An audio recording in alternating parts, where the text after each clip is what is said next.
amazing how history repeats itself. A congressional representative who is known for naming names, broadcasting the identities of suspected subversives without the slightest pretense of due process.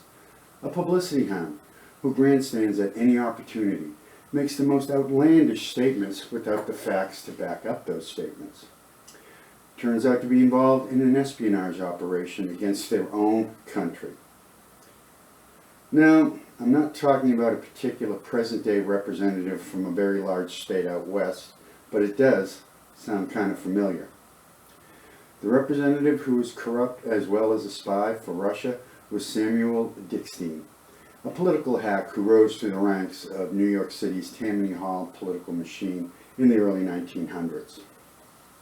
Dickstein was born on February 5, 1885, near Vilna in the Russian Empire. Now it's called Vilnius in Lithuania. His parents were Rabbi Israel Dickstein and Slater B. Gordon. In 1887, his family emigrated to the United States. They settled on the Lower East Side of New York. Dickstein attended public and private schools and the City College of New York. By 1906, he graduated from New York Law School. Dickstein's political career started in 1911 when he was appointed Deputy State's Attorney General of New York. He then progressed up the political ladder of elective office.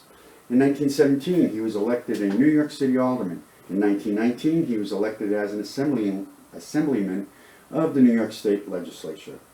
The big payoff came in 1922 when he was elected to the 68th Congress of the United States as a representative from the 12th Congressional District of New York, where he would faithfully serve himself and enrich his bank account.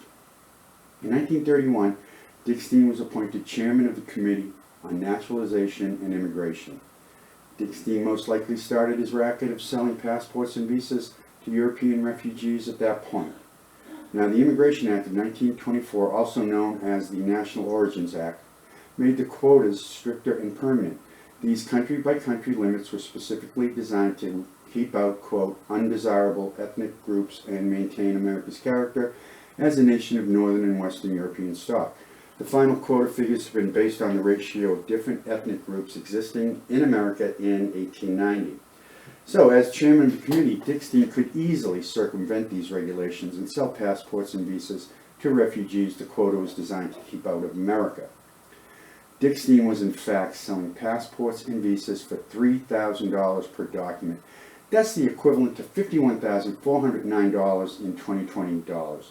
The interesting thing about Dickstein was that as chairman of the Committee on Naturalization and Immigration, he was concerned about the substantial number of foreigners legally and illegally entering and residing in the U.S., along with the rise of anti-Semitic literature being distributed by those people throughout the country.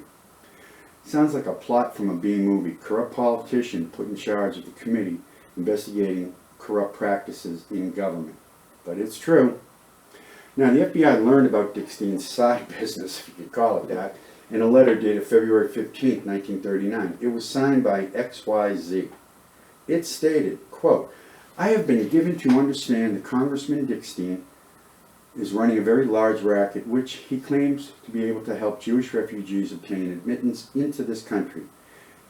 His fee for this assistance is $1,000 per person. The money is being held in escrow and drawn upon for expenses. The money is not drawn out by Dickstein, but by his assistant. I am a Jew, and the thought that one of our so-called humanitarians so shamefully betrays his own race has prompted me to report this to you. I know you will take immediate steps to investigate this racket and put an end to it if it can be proven to exist. Special Agent in Charge New York Office Dwight Brantley noted in his report that the New York office will conduct no investigation in connection with this matter pending advice from the Bureau. Advice from the Bureau meant J. Edgar Hoover had to approve the investigation. There was an investigation, but it was inconclusive. Hoover probably wanted to have something on Dickstein, as we'll be seeing a little later in an entry in Dickstein's FBI file and his NKVD file. Now, 1932, Dickstein's star was on the rise. To gain more popularity, he joined forces with Congressman Martin Dies Jr. to outlaw membership in the Communist Party of the United States, which is kind of ironic since in a few years he would become a paid spy for the Soviet Union. Now, just when you think this story can't get any more absurd, on January 3rd, 1934, Dickstein introduced the Dickstein Resolution, H.R. 198, which was passed 3 months later in March of '34, to establish a special committee on un-American activities authorized to investigate Nazi propaganda and certain other propaganda activities. This became the Mccormick-Dickstein Committee. Its mandate was to get information on how foreign subversives propaganda entered the U.S. and the organizations that were spreading it. They should have investigated Dickstein first. Now, this committee was later reconstituted and named the House Un-American Activities Committee under Chairman Martin Dies Jr., who Dickstein would later denounce in Congress, per instructions from Moscow. And they say history doesn't repeat itself. I don't know. It does kind of sound absurd. A bumptious congressman employing a foreign agent in his office or on his campaign, who is constantly in the press stating he has seen evidence of collusion and corruption, but never produces the evidence? Nah, that couldn't happen in this day and age. The press would expose the congressman for what he is, a self-serving publicity hound. To be fair, though, the committee did bring to light a number of subversive fascist, Nazis, and communist organizations working in the United States at that time. One of the first investigations by the special committee was the so-called business plot. Now, in 1933, an alleged political conspiracy, which, according to retired Major General, twice Congressional Medal of Honor winner, Smedley Butler, wealthy businessmen were plotting to create a fascist veteran organization with Butler as its leader and stage a coup d'etat to overthrow President Franklin D. Roosevelt. In 1934, Butler testified before the special committee about his claim.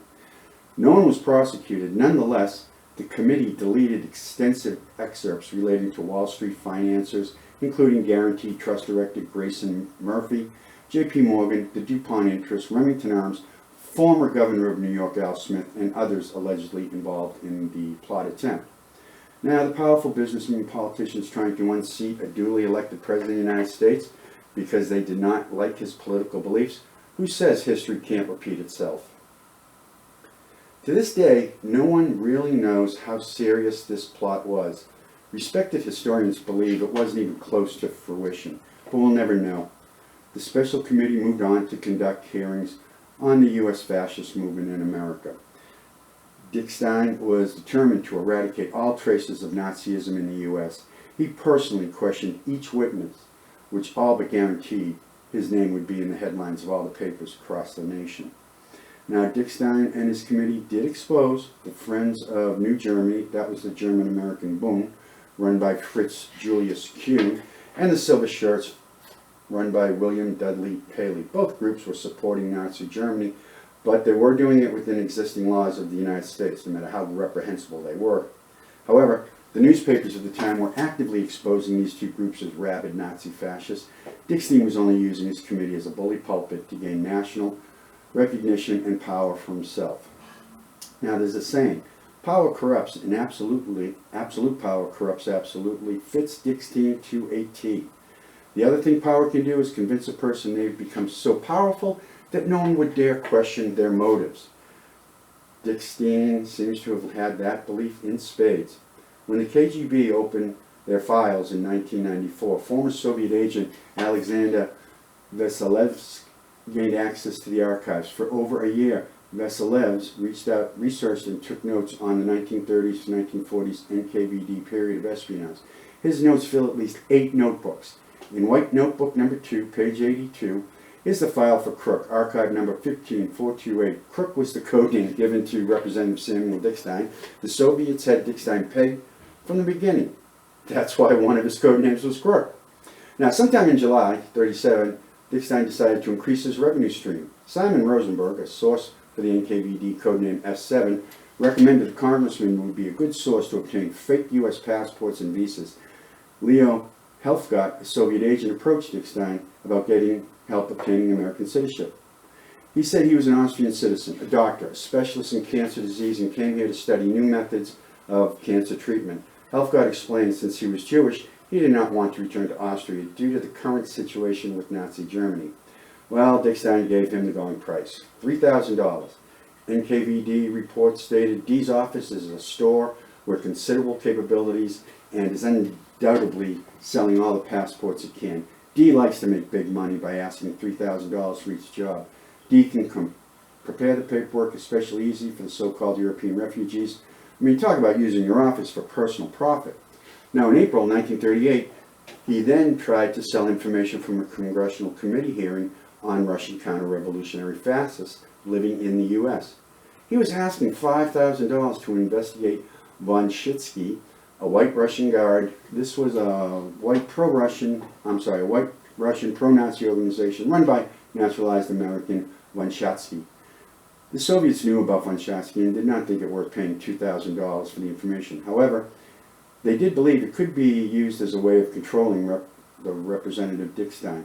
The Soviets felt that C, the crook, could prove to be a useful worker if we could switch him over to carrying out our assignments. To this end, we would deem it essential to give C $1,500 to investigate von Shatsky, with a view proposing in a while that he switch over to matters that are more pressing for us. It's quite possible that C will refuse to carry out our assignment and $2,000 American will be wasted, but we feel that the attempt should be made because, if it's successful, C could prove to be very useful. Dickstein became a full-time Soviet agent. May 10, 1938, the NKVD reported, C has received authority from Congress to continue the investigation of fascist work. He said he will now have broad opportunities for access to government materials and to smash the fascist organizations on our order. He has agreed to start work for $1,500 a month. Now, Dickstein's relationship with the Soviet masters did not start off well. NKVD Station Chief Konstantin Shukin stated in his report on the 23rd of April 38, Dickstein prepared a brief summary of the activities of fascist feed. The information is common knowledge. I told C that this information was of no value and that it could be obtained for 10 cents in the magazine Fascist. At first, C became angry, but later he agreed that the material was not serious. Yeah, the Soviets did get some useful work out of Dickstein. Under orders from the NKVD, Dickstein denounced the Dies Committee because they were going after the Communist Party USA as well as the Nazi Party in America. This committee would later gain worldwide attention as the House Un-American Activities Committee, which would later become famous or infamous for the Hollywood 10 hearings. Now, the Soviets' evaluation of Dickstein's usefulness was revealed in a communication from NKVD Moscow to the New York Station Chief, July 15, 1938. Keep in mind especially how dangerous this character is, not just a crook, but a mercenary for many intelligence agencies, such as England and Spain. For the next 2 years, Dickstein worked for the Soviets. However, he wasn't pulling his weight. By February 1940, the Soviets had had enough. The information he was selling was not worth the price the Soviets were paying. The official break came on February 27, 1940, with this communication from Moscow. According to all accounts, this source cannot be the organizer we need around whom we could put together a group of liberal congressmen to purvey our influence. And as a lone agent, he is of no interest to us. Besides, he won't even be able to speak more or less effectively in Congress. Meanwhile, C refused to provide documents and has refused to switch to payment in tokens, and we aren't going to pay thousands for doing nothing. Therefore, we have decided to break with C. Now, Dickstein was never publicly uncovered by the FBI for his spying activities. The NKVD did note in Dickstein's file that J. Edgar Hoover routinely blackmailed representatives to get what he needed out of Congress. That might explain why the 1939-1940 investigation of Dickstein came up empty. Dickstein remained in Congress until he retired in December 1945. He was then appointed to the New York Supreme Court. Now, he would serve on the bench until his death in 1954. The interesting thing is, in Dickstein's FBI file, is the last notation about sending his wife official condolences.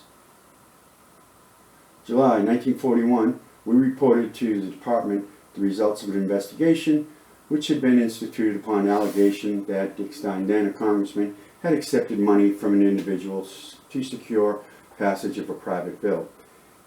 It had turned out that the money had actually been accepted by an attorney in Dickstein's office.